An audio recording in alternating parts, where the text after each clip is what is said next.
Hello, parents. Hope all things are going well for you guys. This is our back to school night for the school year 2020. Obviously, it's a little bit different than it normally would be. So, I want to go over just quickly mostly what you'll find on the home page. And that is first and foremost the purpose of this class. The overall purpose, if you look at an umbrella, the overall umbrella purpose of this class is to build healthy relationships. It's going to be a little bit more challenging since we're not literally face to face, but we do have the virtual opportunity. So the main purpose of this class is to build healthy relationships, and how we do that is through HR squared. That's the school purpose. So that stands for honesty, respect, and responsibility. So that's what we're really trying to push virtually, and it's been working well so far. One thing I would say that you can help me relay to your students at home, that I'm trying to relay to them daily, is it's all about attitude. Attitude determines altitude. Your students are going to go as far as their attitude will take them, and you know that from working with them at home, right? So, one other thing I would just point out is that this is a difficult time for many people, and your student has probably been looking at the computer screen for about 6 months. And now we're asking them to come to school, quote, quote, at home, and look into the screen even longer. So what my goal is in PE is to get these students up and moving. So having said that, let me just go through a couple things on the home page and go into them in a little bit more detail. One is the 5 components of health. One of those is cardiovascular. Another is muscular. And another is flexibility, and then body composition.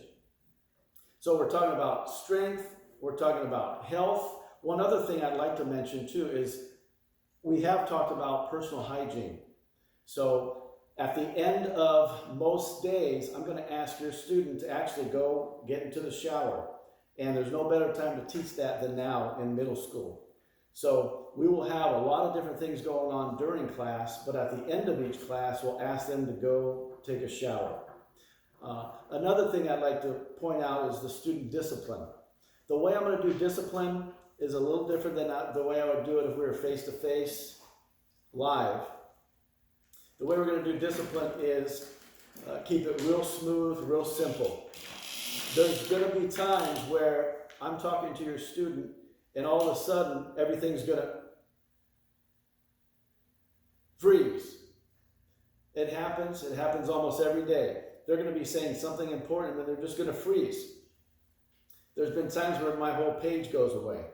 There's been times where they can't get off mute or I can't get off mute. So I'm trying to take those things into consideration in terms of discipline. So my rule is that they need to be on video to get credit. Now, having said that, they could freeze and not be able to get on video. But then they can chat log me and say, hey, I can't get on video. So we're working with each other. But at home, you might see them or hear them doing exercises and just encourage them while they do it. And again, they should be showering after the exercise. Try to get them sweaty. And with sweat comes bacteria. So we try to teach them, hey, scrub that bacteria off. Use a little deodorant, something like that. You know what I mean? Some of you are probably trying to talk them into doing that at this point in their life because they're going through puberty. All right, switching gears a little bit. Let me talk to you about grading. Grading in this class is going to be 3-pronged. There's going to be 3 areas. One will be participation. That'll be 33 and a third percent. Another is attitude. That'll be 33 and a third percent.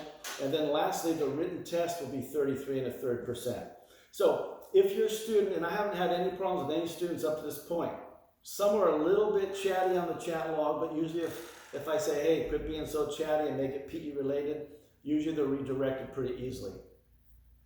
So those 3 areas, participation, attitude, and then written test. Now, let me make something clear. When you go on the IC and see no PE grade, don't worry, don't fret. There won't be a grade on there until the end of this unit, which is in a couple more weeks, 2-3 more weeks.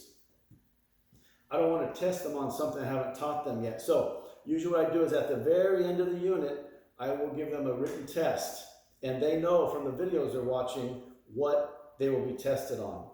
So in general, daily, they're going to be watching different videos. Sometimes I will do immediate instruction, face-to-face. Other times I'll say, hey, go press on this yoga link, and the links for yoga and high-intensity workouts and what we call different homemade videos, if you will, in terms of different exercises, they will all be on the home page. So all they have to do is go press that link, it pops up, and then do what that person's doing on the video. I am a PE teacher, but I've seen men and women do yoga. I don't do yoga as well as them. So they're getting a professional yoga person online. My point with all that is at the end they should be sweaty. Then they hit the showers. So videos will include those 5 components of fitness in general. So if you have questions at all for me, just email me at bmornhinweg@sjusd.org. Thank you very much and have a great, wonderful year.